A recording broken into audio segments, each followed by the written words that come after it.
a lot of the biggest users are manufacturers and software developers, maybe architects and engineers as well. But you could really find an R&D tax credit anywhere.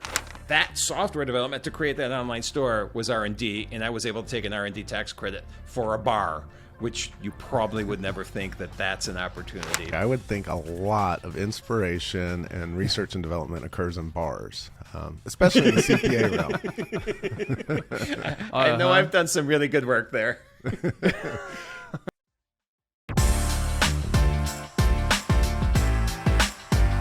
Welcome to today's Hidden Money podcast. Kevin and I are super excited to introduce to y'all Randy Crabtree. Today's podcast is focused on the hidden money in tax credits. Tax credits is something that we've alluded to in previous podcasts, but tax credits, man, they're a beautiful thing, and we're going to talk a lot about those. Randy and his firm at Tri-Merit, they truly just help people get checks from the IRS on a regular basis. And it's a beautiful, beautiful, beautiful thing. So Randy, thank you so much for joining us, and thank you for helping educate our listeners and Kevin and I on tax credits. Thank you for being here, man. Hey, Mike, Kevin, thank you for having me. Looking forward to the conversation today. I get very excited about credits and incentives, so hopefully we have a lot of fun. How can we not have fun? We're talking about tax credits. It doesn't get better than that. It doesn't. Yes. Credits, oh my goodness. Yeah, the IRS actually giving you money.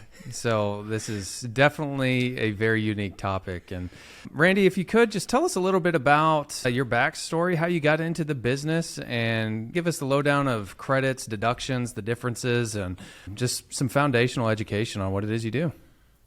Yeah, sure. So I was born in 1962. Oh, wait, maybe not that far back. Right. We have a time constraint, Randy, but if you want to start there. No. So I am a CPA. I was a managing partner of a firm in the Chicago suburbs for many years. About 16 years ago, almost 17 years ago now, decided it was time to try something different. I love tax. I got to stay in tax, but start a new firm that was just tax credits and incentives. And we support tax preparers and their clients by bringing tax saving opportunities. You've all said this already, but tax saving opportunities through probably about 8 different offerings at this point. And I've been in business for almost 16 years. It's been a fun run, and I get to talk to people like you, so what can go wrong? Yeah, nothing can go wrong when 3 CPAs get together. Nothing. Yeah. So can you explain the difference to our audience who may not understand the difference maybe between a credit and a deduction? So what's so special about credits? Yeah, so both are important. Deductions, everybody knows in general, hey, I pay my rent, it's a deduction. Payroll, it's a deduction. There's some really unique deductions out there as well, but let's define the difference between the two. A tax credit is an analysis of certain expenditures you've made, and what we do is we turn expenditures into a credit. So we spent $100,000 on something, that $100,000 we maybe can convert to a $10,000 credit. We don't lose our deduction. We just get an additional thing. And a tax credit is a dollar for dollar savings reduction of your income tax bill. So if we calculate a $100,000 tax credit and the company or the individual owes, let's say, $300,000 in taxes, we're going to pick a big number in taxes. What you do with the tax credit is you hand them your $200,000 check to pay your taxes, and you also hand them your $100,000 credit, and now you just paid your $300,000 tax bill by only going out of pocket $200,000. So it's a savings of the income tax. A deduction is a great savings, but at a lower level. If I have a $100,000 deduction expenditure, and let's say I'm a corporate taxpayer, which corporate tax returns are now, or tax rate right now is 21%. That $100,000 tax deduction is going to save me $21,000. So $100,000 credit is going to save me $100,000. $100,000 deduction is going to save me whatever tax bracket I'm in times the $100,000. In that scenario, $21,000. So they're both very valuable. A credit is just a lot more sexy in the long run because that's cash in your pocket. Absolutely. That's hidden money right there. Reducing taxes dollar for dollar. So we like to reduce taxes in any way we can, as long as it's legal. But if we can reduce them more, it's better. Legal and more. So Randy, what are some of the bigger ahas you see with new clients or CPAs you're just starting a relationship with and they weren't aware of some awesome tax credits or how big and valuable they could be? So we started the firm as an R&D tax credit firm. That was our first offering, and we've added a lot. But R&D tax credits are still underutilized quite a bit.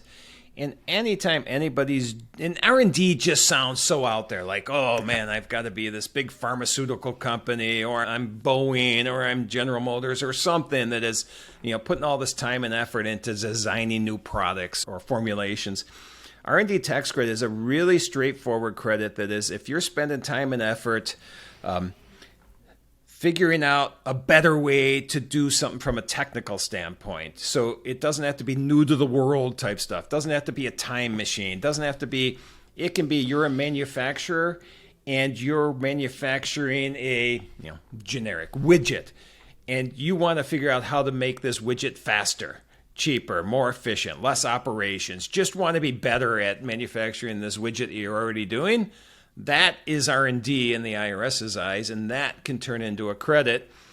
Or really simply, if anybody's using technology at all, let's say from a software standpoint, and they're having to create modules where, let's say you have an accounting system and a CRM system and an inventory system or whatever, and you want to make all these communicate, you're going to develop software to make these modules communicate.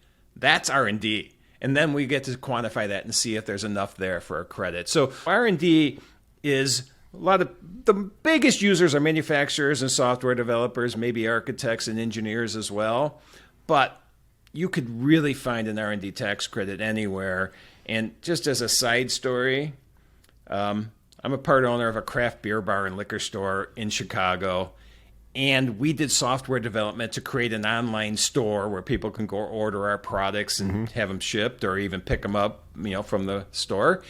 That software development to create that online store was R&D, and I was able to take an R&D tax credit for a bar, which you probably would never think that that's an opportunity. But that's why I'm saying they're kind of hidden. They're not everywhere, but you can find them at places you don't expect to find them. I would disagree. I would think a lot of inspiration and research and development occurs in bars, especially in the CPA realm. I know I've done some really good work there. So before it's just quantifying it. Right, that's the hard part. But before we move on from R&D credits, and I know this is just the basics, but some of the things I've been surprised with is the kind of industries that truly can get huge research and development credits. It doesn't have to be technological, right? It doesn't have to involve computer chips. It doesn't have to involve those types of things. Like, what about contractors?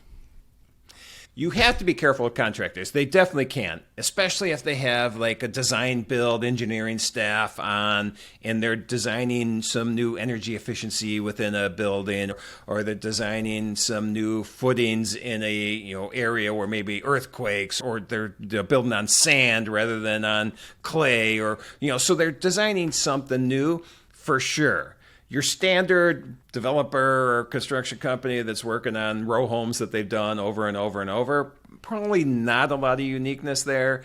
And the reason I hesitate a little is IRS has looked at contractors and they're not thrilled with them. That being said, if you can show that you're doing something from an engineering standpoint that's a little different, that's being better, you can definitely, you want to look at that from a contractor. So yes, we have taken them. I just caution, not every contractor will have an R&D tax credit, but a lot more will have it than realize they do have it. So with the disclaimer that not everyone in these industries might be eligible for R&D credit, what are some other weird off-the-wall industries that have enjoyed the R&D credit that you've seen that most people wouldn't recognize as normal? So I'm going to sound like I have a theme here. I'm going to go back to beer again, but breweries. Breweries, we've done a lot of credits for microbreweries in general. I mean, if you're talking the Miller Coors or the Anheuser-Busch, they're going to have a nice big credit. But your local, maybe $2 million craft brewery that is just a tap room type place, if they're doing one-offs, seasonal beers, test batches, all of that can involve a process of experimentation. They know that it's going to make a beer. Is it going to make the beer that they expect it to make? And are they going to be able to sell this beer? And is it going to be servable? And they're constantly tweaking those recipes. Formulation is a qualified activity called out in the R&D tax credit. So craft breweries has been one where we've found that just retail in general, like I said, with the bar, with software development, we've done insurance companies again. If it's an area where you don't think there's a potential for credit, it probably involves software development at some aspect. Even a CPA firm, we were able to calculate a credit for. Not that common, but we were able to because of software development. That's interesting. And what about restaurants? We have several clients in the restaurant industry. You mentioned craft brewery. So let's say they want to develop a new menu item. I know that may be very low credit, but I guess if they scale that R&D to several locations, it could maybe pile on to a bigger credit. Have you seen it in the restaurant industry? Yeah, I actually have done a presentation for the National Restaurant Association on credits and incentives, and we touched on R&D. Now, the bigger operators, for sure, if they have a test kitchen where, like you said, Kevin, they're working on new products, that is definitely going to involve some kind of R&D. Or as you get bigger and, you are going to ship product around the country, they try to figure out ways to make it shelf stable or figure out how ingredients are going to keep it fresh going from, Portland to Sarasota, Florida, those types of things. And so packaging in general for restaurants and food manufacturers can be big. So yeah, restaurants in general, you can definitely see them. It's usually going to be at the larger operator level where you're going to see a significant credit to make sense to go after. Pivoting from the R&D credit, which I think can cover just a wide array of industries. So if anyone's listening and if any of these are kind of bringing a light bulb on and just saying, oh, I'm developing something new here, I'm improving this process here, that should trigger a conversation with Randy and his team to just kick the tires and see what's there. The worst that could happen is no. Yeah, we can't do it. So you might as well just try to see and harvest these credits. And, outside of the R&D credit, there was another big one, a relatively new one, the employee retention credit or the ERC credit. So I'm sure when that came into effect, y'all are running around with your hair on fire. But give us, this is a huge one that we've seen for our clients over the past few years, especially from COVID and all this laying off people. And tell us a little bit of the backstory of the ERC, the power of it, how to qualify, and this would really apply to all of our business owners. But can you speak to the ERC for a little bit? I can. I'll try not to get on my soapbox too much on this. So the ERC, we jumped into it pretty early. I mean, really early, right after. It was originally defined in 2020, and people couldn't take it in 2020 because you took PPP. You couldn't do both. That was the rules for about 9 months. And then all of a sudden they changed the rules and said, well, if you took a PPP, we're going to forget about that. You can still be eligible for the employee retention credit, the ERC. And so as soon as that change happened, within a week, I was just obsessed with this credit, and I was digging in left and right and finding out everything. And within, I think, 2 months, we had a webinar on it and just became, I'm going to sound like I have an ego, but we seemed to become the experts in the industry on this. Now, it is a great opportunity for any business owner. Every business owner needs to look at this. Not every business owner qualifies. And based on the marketing you hear out right now, it sounds like everybody qualifies. And that's not the case. So just look at it for sure. Analyze what you do. And the analyzation's pretty easy. Did I have a significant drop in revenue in any quarter in 2020 compared to 19, which is 50%, 50? Or did I have any drop in revenue in any quarter in 21 compared to 19, and that drop is 20% compared to 19?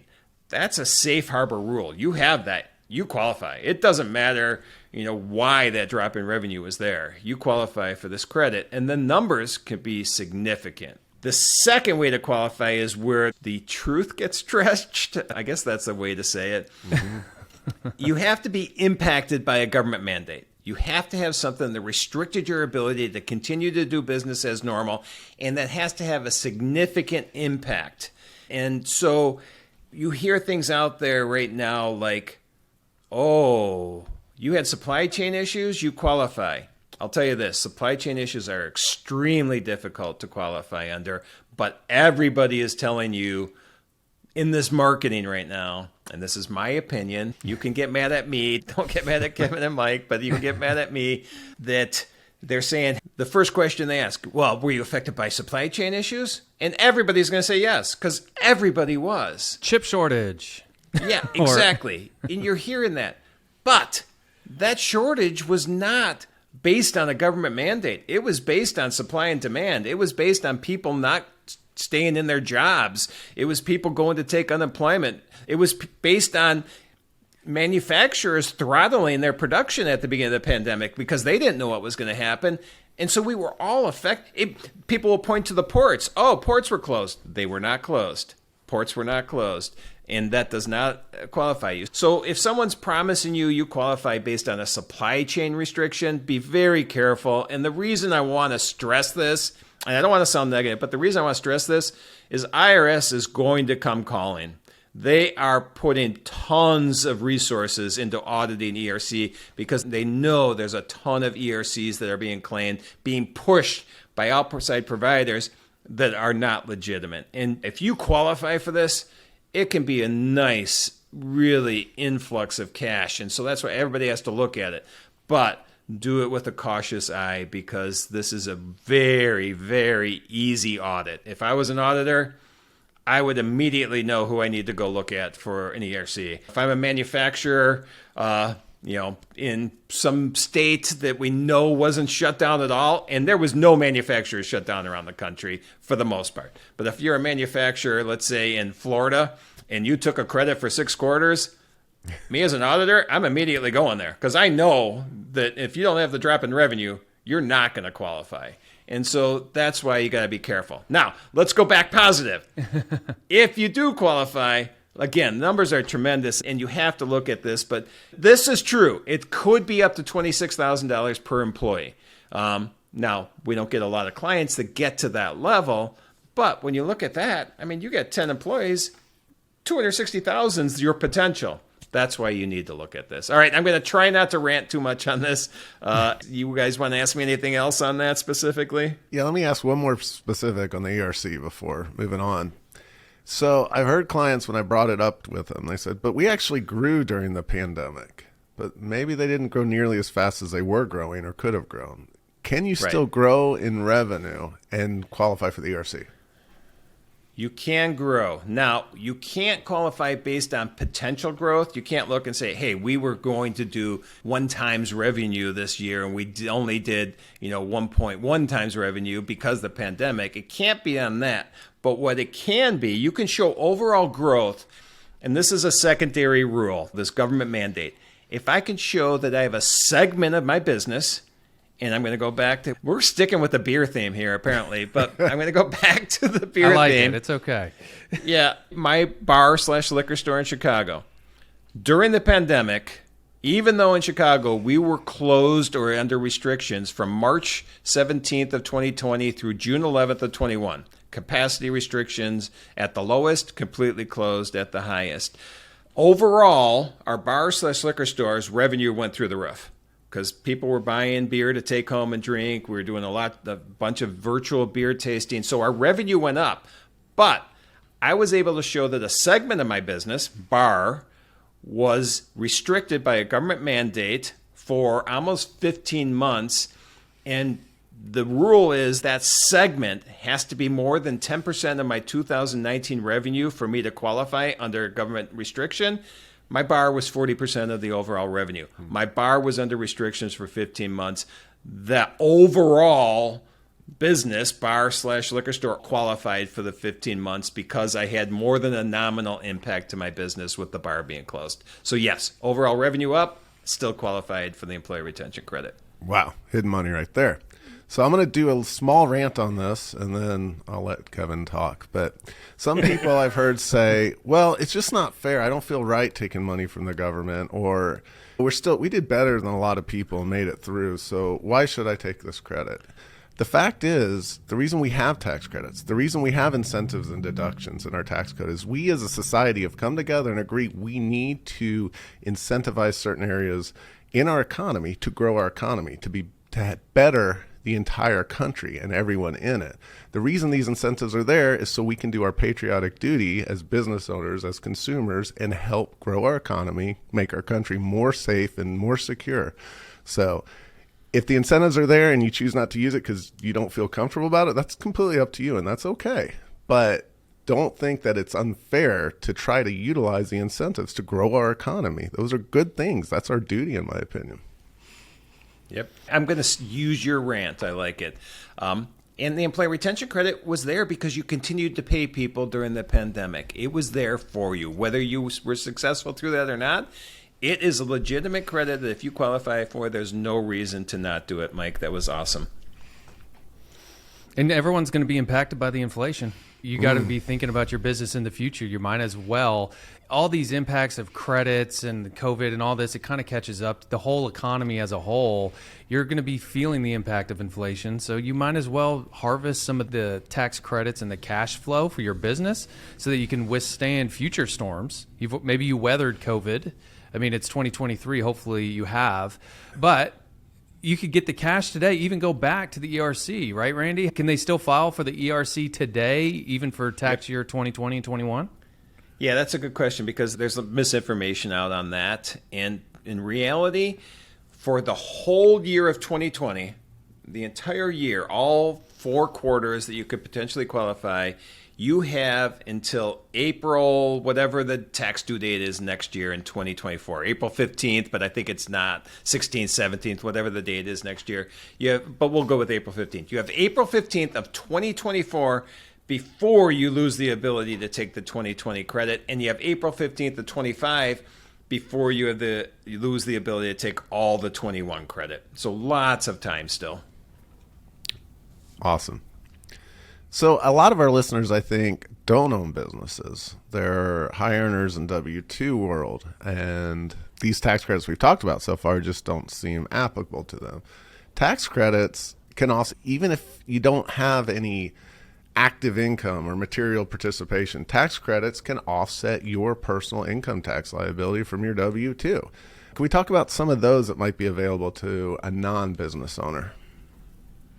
Yeah, so this is not my level of expertise on most of this stuff, but the Inflation Reduction Act, which came out last year, throwing out tax code, this was I think August of 22 maybe. There was a lot of incentives in there around energy efficiency. And so at the individual level, it increased the amount of credit available for electric vehicles or alternative fuel vehicles available. And I think the credit can be up to $500 now this year. And you guys are nodding your heads, so I think Yes. I'm right on that. In addition, for homeowners, there was incentives for solar power, wind power, making your home more energy efficient. That came out. So these things are out there on the individual level.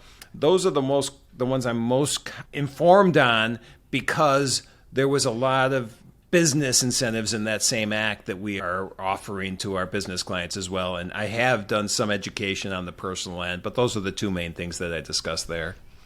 So without getting into detail on any specifics, I went to, I think it was the Internal Revenue Code, could have been the regs, I think it was a code, and tried to count up. I spent like 2 hours one afternoon trying to count up all those little subparagraphs to figure out how many credits there are actually listed in there.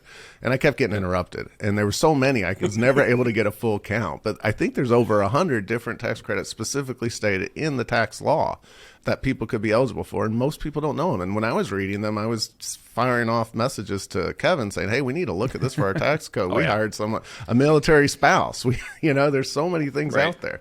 Yeah, I have a tax preparer that I'm on the Intuit Tax Council, and she's on there with me, and she has actually put together a list about tax advisory in general, a lot of it credits and incentives, and I think her list is up to 400 plus right now that she's got listed there. So yeah, there's plenty of them out there.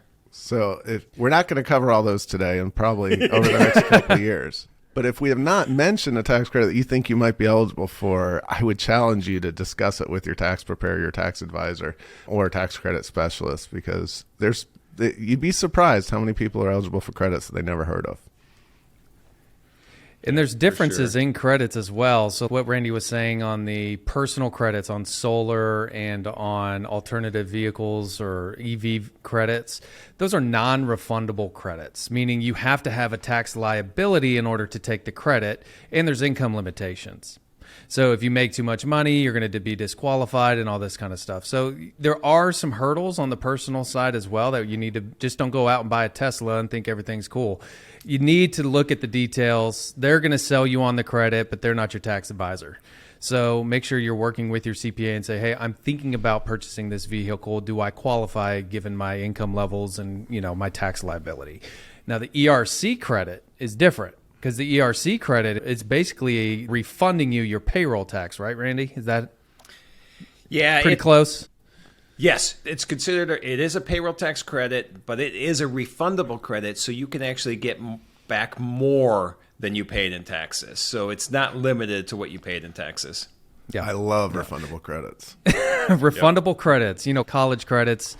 If you're a college student listening to this, there's definite college credits out there. There is even a small portion of the American Opportunity Credit, I think, the AOC, that is partially refundable. There's partially non-refundable, partially refundable. So they provide these credits to you, but they also make it very hard to understand. So that's where the three of us can come in and really guide you through this nuances of details. But there's so many credits out there. So let's rewind back to earlier in your career, 17 years ago or so, when you founded Tri-Merit.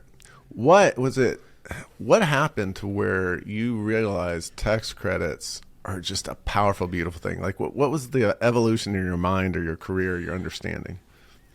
Well, the first time I talked to somebody and said, hey, we're going to help you get $200,000 refund rather than you owe $200,000 in taxes, just made it much easier discussion point for me. So that was probably it. And I was a generalist before that, working on all different types of businesses. And, for me, the fact that I could dig into a small part of the tax code and become so knowledgeable in that part that, people would look to me as an expert, but I could go out and talk about it. I could educate it on it, which is a passion for me, educating in general. It just caught me. And I wasn't looking to start a tax credit and incentive business. I had merged my practice in with somebody else, wasn't sure what I was going to do next, took about 6 months off, realized that I wasn't independently wealthy and needed to work. And credits came calling to me. So it was just almost like it was just meant to be. But as soon as I started digging into these opportunities and how much they were not understood, people, when we started 17 years ago, people are like, whoa, R&D tax credits? No, that sounds too good to be true. We can't do that. And so that's sometimes the mindset people have. They're not. There are people who will push the boundaries. Be careful with that. But, man, if you follow the tax law, the opportunities are so great.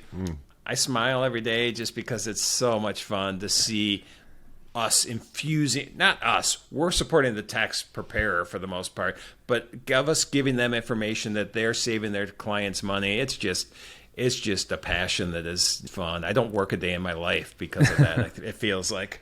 Well, Randy, before we close up here, is there anything you want to make sure we cover? Yeah, I mean, there's something like itching? You said and Mike said, there's plenty of credits and incentives out there. There's a lot that just came out of the Inflation Reduction Act with energy incentives for commercial buildings, residential buildings for developers that are just really important. My advice is follow Mike and Kevin, and you're going to get well educated, and you're going to hear about all this hidden money that can help you personally and your business. Well, Randy, thank you so much for joining us today. You're an entertaining personality. You got a voice for radio, and you had me on the edge of my seat, but I'm also a CPA who nerds out on some of this stuff too. But if anyone wants to get in touch with Randy, go to try-merit.com or check him out at the Unique CPA Podcast on Google or Apple Podcasts. Randy, any final closing thoughts and nuggets of wisdom for us? Wisdom. Now you're putting pressure on me. Again, I appreciate being here. I love talking about ways that taxpayers can save money, and what you guys do is great. And tax credits and incentives are my passion. And so if anybody has any questions, do like Kevin said, go look at our website, and you can find information about me there that reach out and see if we can talk. Thank you very much, Randy.